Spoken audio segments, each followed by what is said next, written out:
Bonjour à tous, c'est toujours le frère Zolo là dans les mystères, dans les révélations cachées de la parole de l'Oba. Je rends grâce à Dieu, le créateur du ciel et de la terre, de ce qu'il est grand, glorieux et redoutable. Je remercie ce Dieu parce qu'il est bon, parce qu'il est fidèle, parce qu'il est tout puissant et de ce qui vit inexplicablement hors de toute réalité. Donc aujourd'hui, par sa permission, par sa grâce, par sa toute divine puissance, on va éclaircir un enseignement aujourd'hui en fait, parce que vous savez qu'il y a plein de gens qui parlent de la personne d'Édom sans savoir qui il est réellement.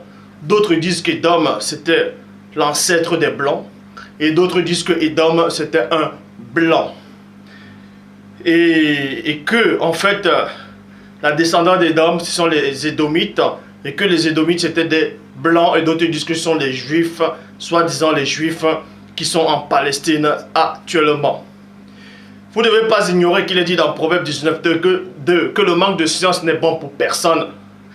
Et dans Proverbe 25, 2, la gloire de Dieu est de cacher des choses et la gloire des rois de sonder des choses.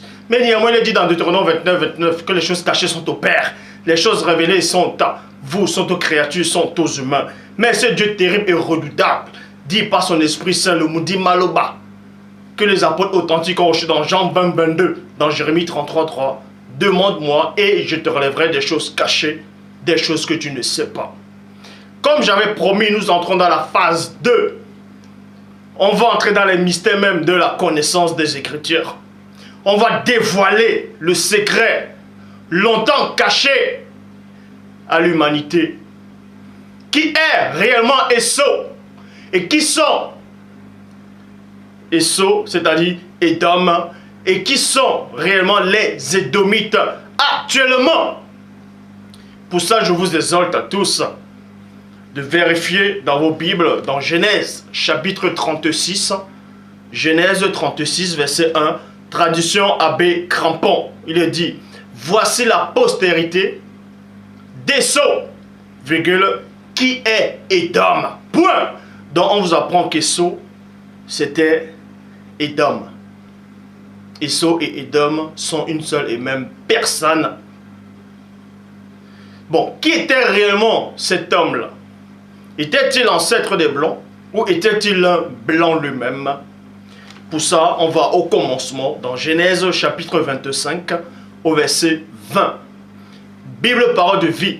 À l'âge de 40 ans, Isaac prend pour femme Rebecca, fille de Bethuel, et sœur de Laban. Point. Tous les deux sont araméens de haute Mésopotamie. Verset 21. Mais Rebecca ne peut pas avoir d'enfant. Alors Isaac prie le Seigneur pour sa femme.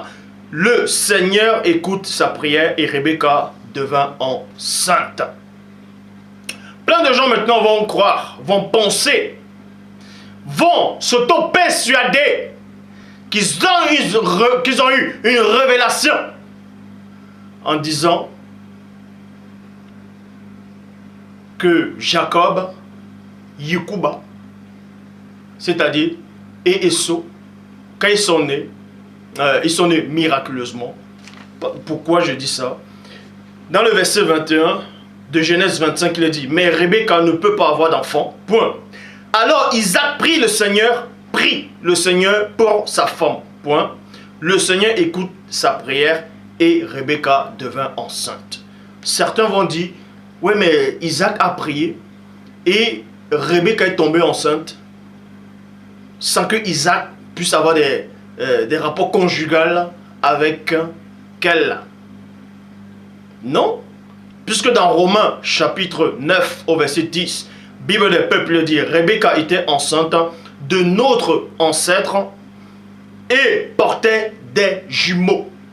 Bible du semeur, Rebecca eut des enfants, eut des jumeaux nés d'un seul et même père, notre ancêtre Isaac. Point.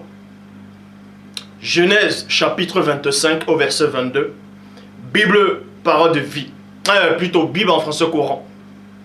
Or, les enfants se tournaient des coups, se donnaient des coups dans le ventre de leur mère. Donc vous dites ici là que Rebecca était tombée enceinte et dans son ventre, dans son utérus, il y avait deux jumeaux.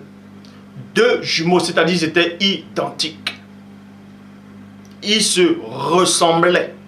C'était des jumeaux, en tout cas ici. C'était des jumeaux et ils se donnaient des coups dans le ventre. Donc ils luttaient déjà dans d'autres versions. Ils étaient en train de livrer une bataille. Il y avait un combat qui s'est dégagé dans l'utérus de Rebecca. Elle a senti cette vibration, elle a senti cette puissance, cette énergie qui se dégageait de son utérus.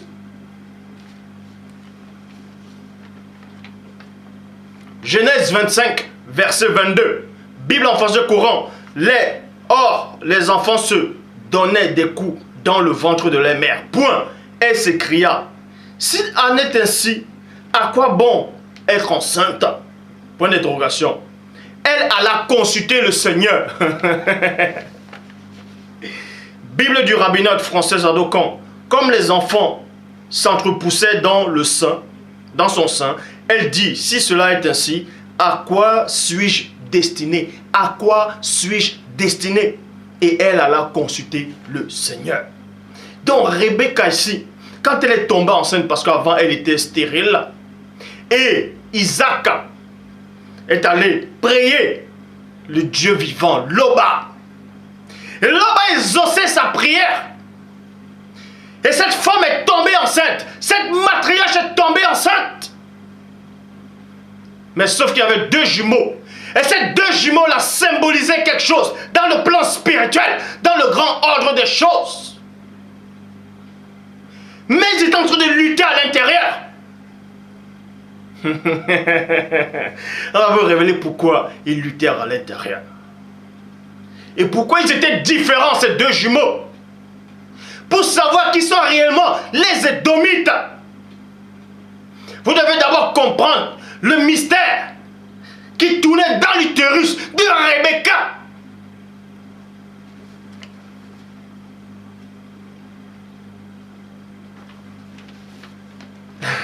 Verset 23. Bible en français courant. Le Seigneur lui dit, parce que Rebecca est allée prier Loba. Elle s'est mise dans la prière. Elle a conversé.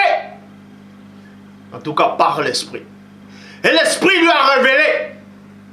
Lui a donné une révélation, un mystère. Le Seigneur lui dit 2 points. Il y a 2 nations dans ton ventre, virgule. 2 peuples distincts naîtront de toi. Point.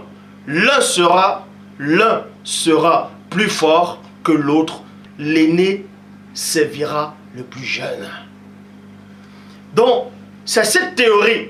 C'est là en fait où la théorie de l'homme blanc est apparue pour d'autres gens qui sont autoproclamés pasteur, révérend, bishop, maréchal, apôtre, prophétesse, diacre, homme de Dieu ou inspiré, qui disent que c'est là où les blancs ont eu la naissance. Et d'autres disent que parmi ces 2 enfants, ces 2 jumeaux, l'un d'eux était l'ancêtre des blancs. Mais Jean 3,11, nous disons ce que nous savons et l'on rend témoignage de ce qu'on a vu. Bible annotée de Chaffnet dit, 2 nations sont dans ton sein.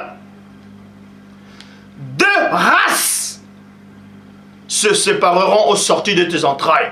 Une race l'emportera sur une race, et le plus grand servira le plus petit. Maintenant, d'autres gens qui vont lire, dans cette version, dans la traduction, dans la Bible annotée de Chaffnet, ils disent, quand on dit 2 races, mais forcément il y a la race noire et la race blanche. Donc c'est l'origine des blancs dans Genèse 25. Non. On va vous expliquer pourquoi dans cette version on utilise le mot de race. Pourquoi 2 nations? Qu'est-ce que ça symbolise réellement devant Loba? Traduction Pierre Robert Oliverton, il dit, et le Seigneur lui dit, 2 points, 2 gens, 2 gens. Les gens c'est quoi? 2 hommes, 2 motos, c'est-à-dire bateaux, 2 bateaux.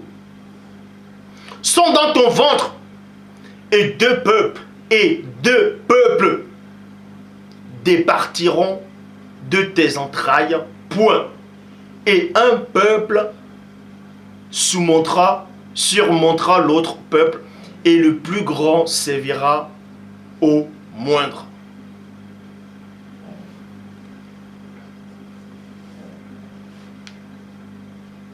Donc vous devez comprendre ici, il se passe d'abord des choses spirituelles avant d'arriver dans le physique. Mais pour que ça arrive dans le physique, il faut que ça passe d'abord dans l'astral. C'est pour ça qu'on va vous révéler les Écritures. Tel que le Saint-Esprit, le Mundi Maloba, veut. Donc vous devez comprendre ici, quand on parle de 2 races, 2 peuples, 2 nations, c'était toujours des frères. Mais pourquoi 2 races? Pourquoi ils doivent se séparer? Genèse 25, verset 24, Bible des peuples. Lorsqu'arriva le jour de la naissance, il y avait bien 2 jumeaux dans son ventre. Il y avait bien 2 jumeaux dans son ventre. Verset 25, Bible parole de vie. Le premier qui sort est roux. Point. Il est couvert de poils comme la peau d'un animal. Point. On lui donne le nom d'Esaü. Parce qu'il est dit dans Job 33, 14 que Loba parle cependant tantôt d'une manière, tantôt d'une autre, et l'on n'y prend point garde. Mais vous devez dorénavant prendre garde. Que celui que Loba a envoyé, celui qui a traversé les mystères du temps et de l'espace, cette réalité-ci vous apporte une vérité originelle. Telle que les ancêtres, telle que les patriarches jadis ont connu. Cette vérité qu'on veut vous camoufler. Votre patrimoine. Mais elle sera révélée aujourd'hui. En fait, le mystère c'est quoi? Les 2 jumeaux, ils se ressemblaient. Mais il y avait un qui était roux. Point. Et ensuite, il avait des poils comme un animal. Devant Loba, la révélation c'était quoi? C'était qu'il y avait un qui ressemblait, c'est-à-dire qui représentait l'homme animal. L'homme animal dans l'homme livré à lui-même, c'est-à-dire l'homme animal. Et l'homme animal ici, c'était le grand frère, c'était Esaü. Et Yikuba représentait l'homme spirituel. Est-ce que vous comprenez? C'est pour ça qu'on disait qu'il y avait 2 races, 2 nations, 2 peuples distincts. Et il est dit, la chair a des désirs contraires à ceux de l'esprit. Dans d'autres versions. Ils sont opposés. C'est pour ça que depuis, dans l'utérus de Rebecca, ils étaient déjà opposés. Parce qu'il y avait un qui représentait le spirituel et l'autre représentait le physique. Ils étaient déjà opposés.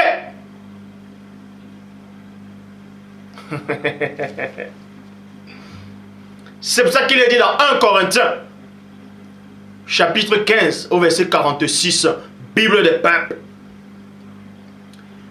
C'est la vie animale qui apparaît en premier, virgule, et non la vie par l'esprit. Point. Ce qui est spirituel ne vient qu'ensuite. Je sais que toujours dans 1 Corinthiens, on fait souvent ces allusions au premier-né et Adama. selon ce que d'autres pensent aussi. Or,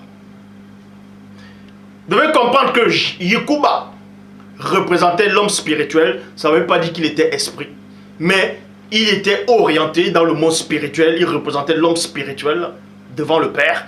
Et son grand frère Esau représentait l'homme animal. C'est pour ça qu'il était velu, il était poilu comme un animal. Donc il était déjà différent de son petit frère. Et le grand frère devait être dominé par le petit frère, selon la prophétie. Pourquoi? Parce que l'homme ne t'atteint pas.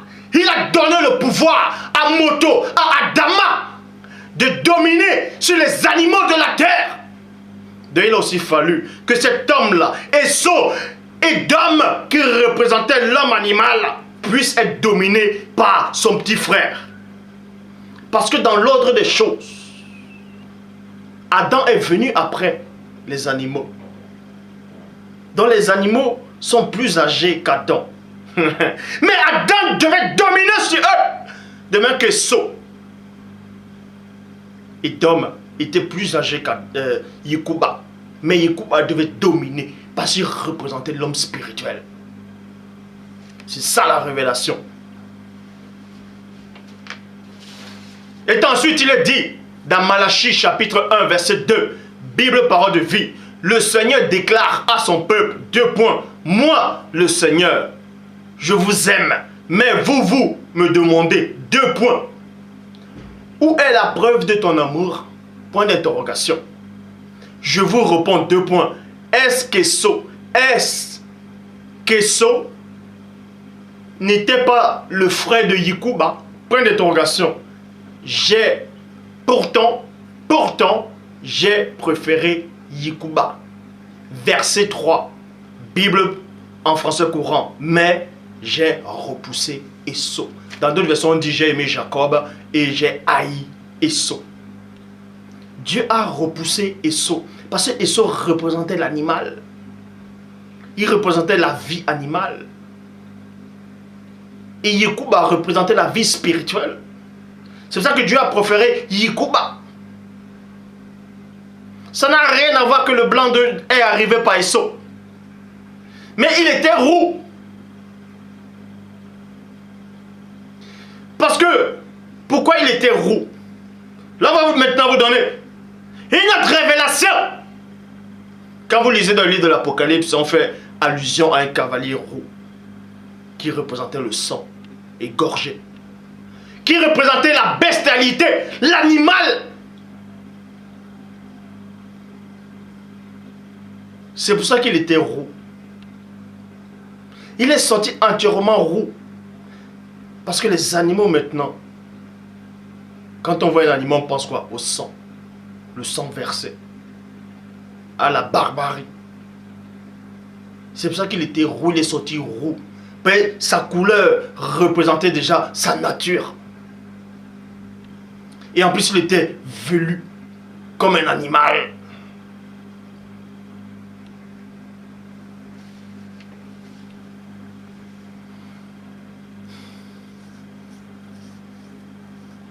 Donc il était comme un animal, il représentait la vie animale. C'est pour ça qu'il dit dans l'Apocalypse chapitre 22 au verset 15. Dehors les chiens. Donc Esau, qui est Édom, n'était pas un blanc, mais il était roux. C'était un noir roux.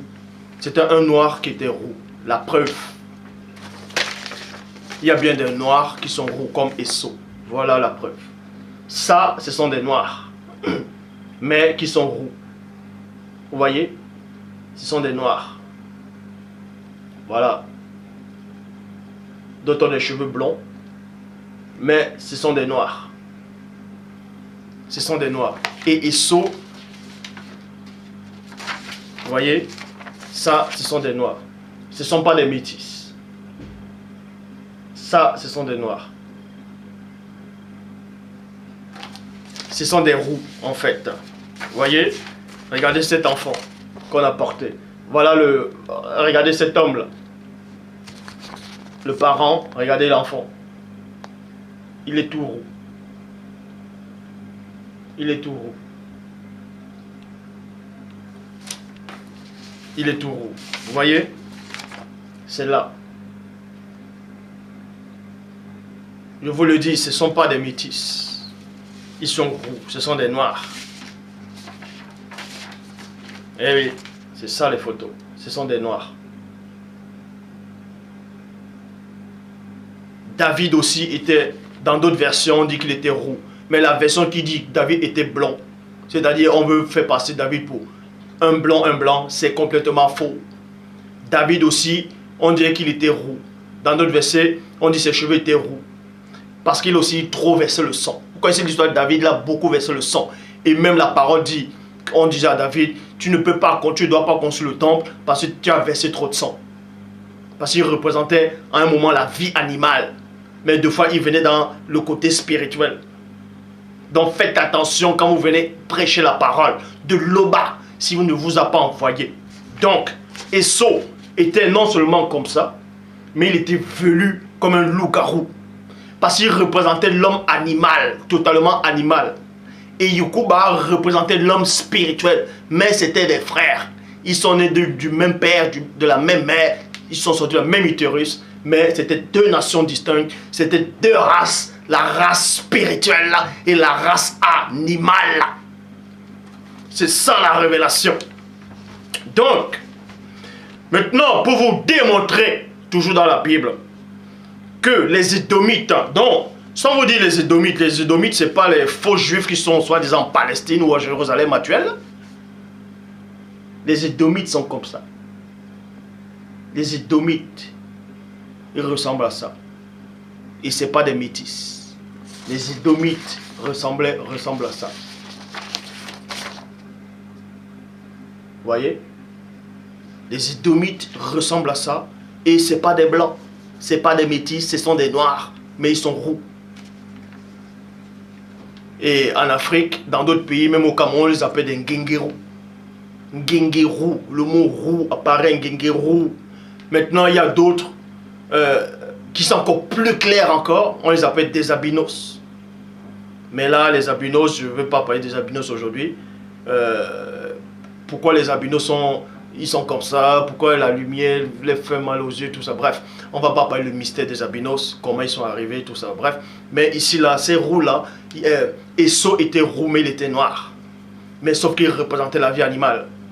Donc, pour tous ceux qui pensent que Esau, non seulement était un blanc, et que les Édomites, ce sont des blancs, soi-disant les Juifs qui sont en Palestine, on va vous donner quelques petits versets pour vous démontrer que c'est pas ça. Pour ça, je vais dans Deutéronome, chapitre 23, verset 3. Deutéronome 23, verset 3. Bible des peuples, il est dit. Le métis, et je tiens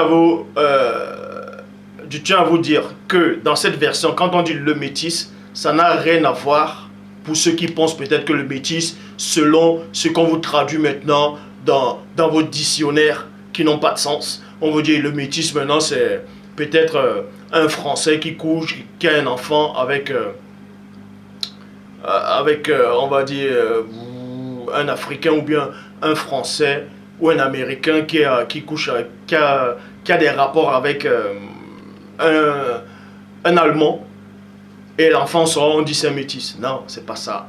Là, c'est votre définition à vous dans ce siècle-ci. Mais le thème biblique, quand on parlait des métis, c'était le blanc et le noir. Et ça donnait cette couleur-là. Vous pouvez aussi voir ça dans le livre des secrets d'Enoch, chapitre 18 au verset 3. Ils ont apporté le métissage. Bref, on ne va pas reparler de ça. Mais pour vous démontrer que les Édomites ne sont pas des blancs, les Édomites sont roux. Les Édomites sont roux et les Édomites, ce sont des noirs. Mais ils sont roux. Ils sont roux. Vous voyez? Regardez.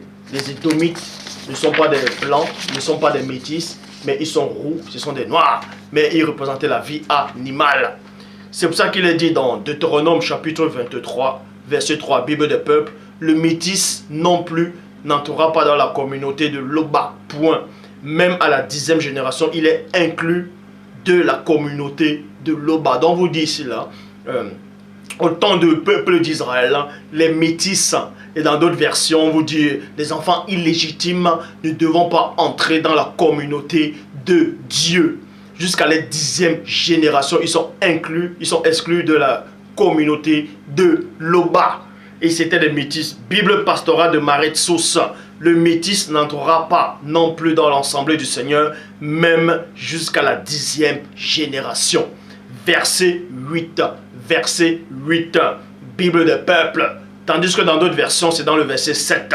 Mais remarquez ici là qu'il est dit dans Deutéronome 23, verset 3, dans la Bible des peuples et dans la Bible pastorale de Maret Sosa, que le métis ne devait pas entrer dans le peuple, c'est-à-dire ne devait même pas faire partie du peuple de Dieu, ne devait même pas faire partie de l'assemblée de Loba. Tandis que dans le même chapitre, mais on continue juste les versets, dans le verset 8, Bible des peuples, il dit quoi? Par contre, virgule, par contre, on dit bien, par contre, tu n'auras pas de haine, tu n'auras pas de haine pour les Domites, virgule, car il est ton frère.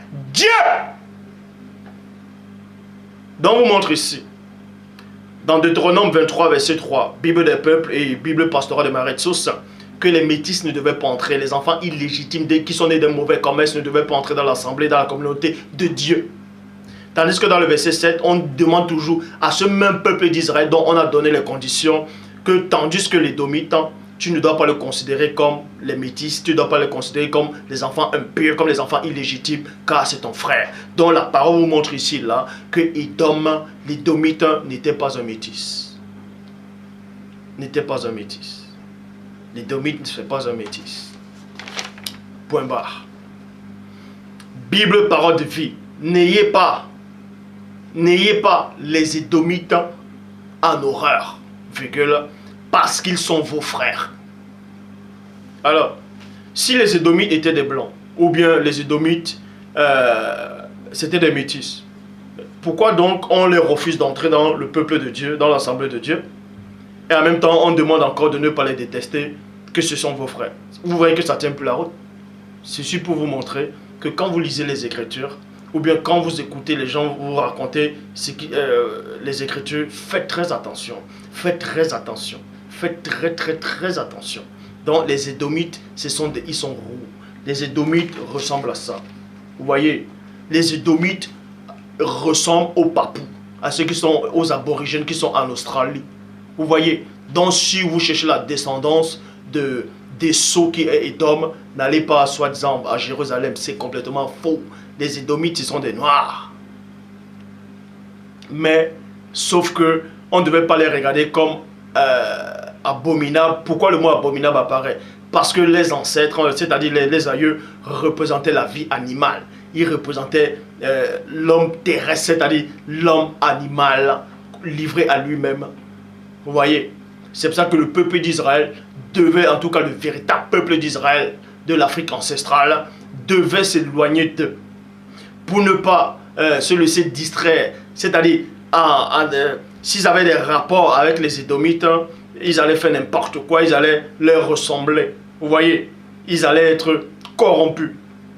C'est pour ça qu'ils devaient se séparer d'un moment. Ils ne devaient pas rester normalement ensemble. Mais en tant que frères, on devait néanmoins ne pas les détester. Parce que les aïeux sont sortis du même ventre que les aïeux du peuple d'Israël. Est-ce que vous comprenez la révélation? Et je vais encore vous donner quelques indices pour vous montrer que les Édomites, ce n'est pas des Noirs, ce n'est pas des Blancs plutôt. Bon, Bible, parole de vie, comme je dis, n'ayez pas les Édomites en horreur parce qu'ils sont vos frères. Genèse, chapitre 36 au verset 2. Bible de la colombe. Esau qui est Édomite, prit ses femmes parmi les Cananéennes. Donc, Esau, qui est l'ancêtre des Édomites, qui était roux. Pas un roux blanc, mais il était roux, c'était un noir, mais roux. A pris des femmes cananéennes. Ces femmes étaient cananéennes. Bon, il a pris, je crois, 3 femmes cananéennes d'abord. Et après, il a aussi pris une autre femme qui était la fille d'Ismaël. Mais ça, on va arriver après. Bon, bref, dans Genèse 36 au verset 2, Bible de la colombe, Esau prit ses femmes parmi les Cananéennes. Et c'était qui les Cananéennes? Les Cananéennes avec quelle couleur? Genèse chapitre 10 au verset 6, Nouvelle Bible seconde. Les fils de Cham furent Couche, Égypte, Ponte et Canaan. Et Canaan. Donc, on vous dit ici, dans Genèse chapitre 10 au verset 6, Couche a eu des enfants. Il a eu un enfant, le grand frère, le premier-né de Couche, c'était Couche. Couche qui veut dire Éthiopie. Et ensuite Égypte, dans d'autres versions, il est dit Miphraïm, mais ici, dans cette version, il est dit directement l'Égypte, Pente et Canaan. Donc, ce qui veut dire que le grand frère, le premier-né, c'est-à-dire le premier grand frère de Canaan, c'était un noir. Pourquoi? Jérémie 13, 23, Nouvelle Bible seconde. Un couchite, vous voyez, peut-il changer sa peau? Traduction écuménique de la Bible, un noir peut-il changer sa peau? Donc pour vous montrer ici là, que même Canaan lui-même était noir. Donc tous ceux-là qui viennent raconter des barlivaines en disant on a maudit Canaan, c'est là où les noirs ont apparu, c'est complètement faux puisque le grand frère de Canaan était déjà noir. Donc pour vous montrer que les patriarches, tout ça c'était des noirs. C'était des noirs, les blancs. Un blanc n'accouche pas un noir. Un blanc n'accouche pas un noir. Maintenant vous pouvez aller taper Google, vous pouvez taper tout ce que les scientifiques vont, c'est-à-dire, viennent vous mentir, viennent vous montrer des hérésies. Bref, ceci pour vous dire que Couche était un noir. Et il était le grand frère, même père, même mère de Canaan. Et Canaan a donné naissance aux Cananéens. C'est-à-dire, Canaan est l'ancêtre des Cananéens. Vous voyez? Bon. Et on vous dit maintenant que Esau, qui veut dire et qui est Édom, était roux, a pris des femmes noires, cananéennes. Donc, quand quelqu'un qui est roux, qui n'est pas blanc, mais il est roux, il fait partie de la race noire, mais il est roux, prend des femmes noires. Mais les enfants vont être comment? Les enfants ne seront pas comme, soi-disant, vous dites que les Édomites, c'est les Juifs qui sont, les faux Juifs qui sont en Palestine. Ah non.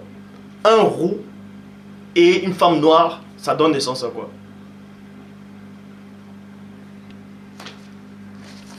Voyez? Voyez vous-même. Voyez vous-même. Vous voyez?